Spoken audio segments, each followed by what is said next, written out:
Hi friends, నమస్తే అండి. Welcome to లెనిట్స్ కిచెన్ అండ్ వ్లాగ్స్. నేను మీ మాధురి.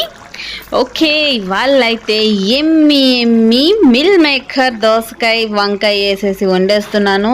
అబ్బబ్బబ్బబ్బా, రుచి అమోఘం అంతే. అంటే ఇది మటన్ కర్రీ లాగే ఉందండి, అంతే. ప్రతిసారి కూడా మిల్ మేకర్ చేసిన ప్రతిసారి నేను చెప్పే మాట అయితే ఇదే. ఎందుకంటే నిజంగా చాలా అంటే చాలా టేస్టీగా మటన్ దోసకాయ వండుకుంటాం కదా మనం, వంకాయ ఇలా వేసి, అలాగే ఉంది. టేస్ట్ అద్భుతంగా ఉంటుంది. ఓకే, లేట్ ఎందుకు, మనమైతే వీడియోలోకి అయితే ఫస్ట్ వెళ్ళిపోదాం. ఓకేనా, కమాన్. దానికోసం నేను సఫోలా సోయా చంక్స్ అనేది తీసుకున్నానండి. చాలా పర్ఫెక్ట్గా ఉంది. ఇవి ట్రై చేయండి, చాలా బాగున్నాయి. ఇప్పుడు ఈ మిల్ మేకర్ని మనం హాట్ వాటర్లో వేసుకొని కాస్త సాల్ట్ యాడ్ చేసుకొని ఒక 10 మినిట్స్ పాటు కుక్ చేసుకోవాలండి. కుక్ చేసుకున్న తర్వాత వాటిని కూల్ వాటర్లో వేసేసి ఎంచక్క ఈ విధంగా పిండేసుకోవాలి. ఓకేనా, ఒక 2 టైమ్స్ వరకు ఈ విధంగా క్లీన్ చేసుకోవాలండి. వాటర్ అనేది గట్టిగా 2 హ్యాండ్స్ తోటి పిండేసేద్దాం, 1 హ్యాండ్తో అస్సలు అవ్వట్లేదు. ఓకే, వీటిని అయితే పక్కన పెట్టేసుకుందాం. ఇప్పుడు మనం కడాయి పెట్టేసుకొని దాంట్లో తగినంత ఆయిల్ అనేది వేసేసుకొని ఆ ఆయిల్లో మనం వీటిని చక్కగా ఫ్రై చేసుకోవాలి. ఇవన్నీ కూడా కాస్త గోల్డెన్ బ్రౌన్ కలర్లోకి చేంజ్ అవ్వాలండి. అట్లా వచ్చే వరకు మనం ఫ్రై చేసుకోవాలి. అప్పుడు చాలా పర్ఫెక్ట్గా ఉంటుంది. ఇందులో కాస్త పసుపు, ఉప్పు అనేది యాడ్ చేయడం వల్ల మనకి ఈ సోయా చంక్స్కి చాలా బాగా పర్ఫెక్ట్గా పడుతుంది అనమాట ఉప్పు అనేది, మసాలాలు.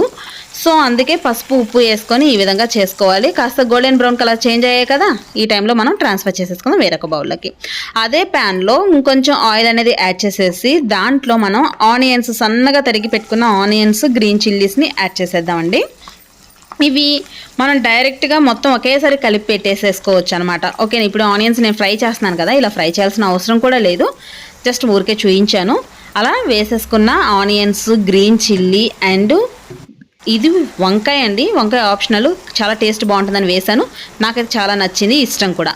అండ్ టమాటో అండ్ దోసకాయ పుల్లగా ఉండి గట్టిగా ఉన్న దోసకాయని అయితే తీసుకోవాలి. ఓకేనా, తీసుకొని దాంట్లో పసుపు, టేస్ట్కి తగ్గట్టుగా ఉప్పు అండ్ కారం ఇవన్నీ కూడా వేసేసుకోవాలి. మసాలా కారం అనేది నేను యాడ్ చేస్తున్నాను.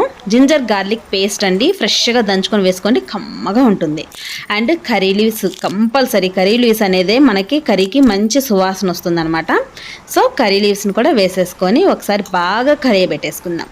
దీన్ని ఏంటంటే వాటర్ అనేది యాడ్ చేయకుండా ఫస్ట్ ఒక 5 to 10 మినిట్స్ వరకు లో ఫ్లేమ్లో పెట్టేసి కుక్ చేసుకోవడం వల్ల మనకి ఈ దోసకాయలో నుంచి వాటర్ అనేది వస్తుందన్నమాట. అందులో కాసేపు కుక్ అయినట్లయితే టేస్ట్ చాలా చాలా బాగుంటుంది అనమాట కర్రీ అనేది. ఓకేనా, సో ముందుగా వాటర్ పోయకుండా మూత పెట్టేసి కాసేపు కుక్ చేసుకుందాం. ఇలా దీన్ని ఇప్పుడు ఒక 5 మినిట్స్ వరకు లో ఫ్లేమ్లో కుక్ చేసుకుందామండి. 5 to 10 మినిట్స్ వరకు లో ఫ్లేమ్లో కుక్ చేసుకుంటే మనకి చూడండి వాటర్ అనేది ఎలా వస్తుందో. దోసకాయలో వాటర్ ఆల్రెడీ ఉంటుంది కదండి, అదే వస్తుంది అనమాట. Okay, perfect. ఇప్పుడు మనం ముందుగా రెడీగా పెట్టుకున్న మిల్ మేకర్ ఉంది కదండి, చక్కగా వీటిని చూసాం మటన్ ముక్కల్లాగా ఎంత బాగుందో కదా. ఓకే, వీటిని అందులో వేసేసి ఒకసారి బాగా కలియబెట్టేసుకుందాం. ఇప్పుడు ఏంటంటే మనకి సోయా చంక్స్ మనం కుక్ చేసేటప్పుడు, మిల్ మేకర్ని కుక్ చేసేటప్పుడు కొంచెం సాల్ట్ యాడ్ చేసాం, మళ్ళీ వేయించుకునేటప్పుడు కాస్త సాల్ట్ అనేది యాడ్ చేసాం. సో అందుకే మనం అడ్జస్ట్ చేసుకోవాలన్నమాట కర్రీలో. ఓకేనా, ఇప్పుడు తగినంత వాటర్, కొంచెం మీకు ఎక్కువ జ్యూసీగా కావాలా లేదా గ్రేవీ కర్రీలాగా కావాలా చూసుకొని దాన్ని బట్టి వాటర్ అనేది యాడ్ చేసుకొని ఉప్పు, కారాలు అనేది మనం అడ్జస్ట్ చేసుకోవాల్సి వస్తుంది. అది ఏ కర్రీ అయినా అంతే కదా. సో ఇది కాస్త మనకి మటన్ కర్రీ, గ్రేవీ కర్రీలాగా వస్తుంది కదా. ఎట్లయినా సరే దోసకాయ అంటేనే మనకి గ్రేవీ కర్రీలాగే వస్తుంది. ఇంకా కాస్త పులుసుగా కావాలనుకుంటే ఇంకొంచెం వాటర్ అనేది యాడ్ చేసుకోవచ్చు. ఓకేనా, ఇలా ఒక 10 మినిట్స్ పాటు మీడియం ఫ్లేమ్లో పెట్టి కుక్ చేసుకున్న తర్వాత తగినంత కొత్తిమీర అనేది కాస్త యాడ్ చేద్దామండి. ఇప్పుడు కొంచెం కొత్తిమీర యాడ్ చేసేసి దీన్ని బాగా కలియబెట్టుకొని ఒక 10 మినిట్స్ పాటు కంపల్సరీ మనం లో ఫ్లేమ్లో కుక్ చేసుకోవాలి. అప్పుడే మనకి ఈ సోయా చంక్స్కి అంటే మిల్ మేకర్కి ఉప్పు, కారం, పులుపు అన్నీ పడతాయి. ఓకేనా, పులుపు ఎక్కడి నుంచి వచ్చిందంటారా, టమాటా నుంచి తీయదనం పులుపు ఉంటుంది. దోసకాయలో కూడా పుల్లటి దోసకాయ తీసుకోమని చెప్పాను కదా. సో ఆ విధంగా ఇవన్నీ కూడా పర్ఫెక్ట్గా వస్తాయి అన్నమాట. చూసారా, ఆయిల్ అంతా సపరేట్ అయింది, పైకి వచ్చేసింది కదా. సో ఇప్పుడు మనకి కర్రీ పర్ఫెక్ట్గా రెడీ అయిపోయిందని అర్థం. దోసకాయ అంతా కూడా చాలా పర్ఫెక్ట్గా కుక్ అయిపోయింది అనమాట. ఇప్పుడు ఫైనల్లో ఇంకొంచెం కొత్తిమీర యాడ్ చేసేసుకొని బాగా కలియబెట్టేసుకొని హాట్గా సర్వింగ్ బౌల్లోకి వేసేసుకొని సర్వ్ చేసుకొని తినేయడమే ఫ్రెండ్స్.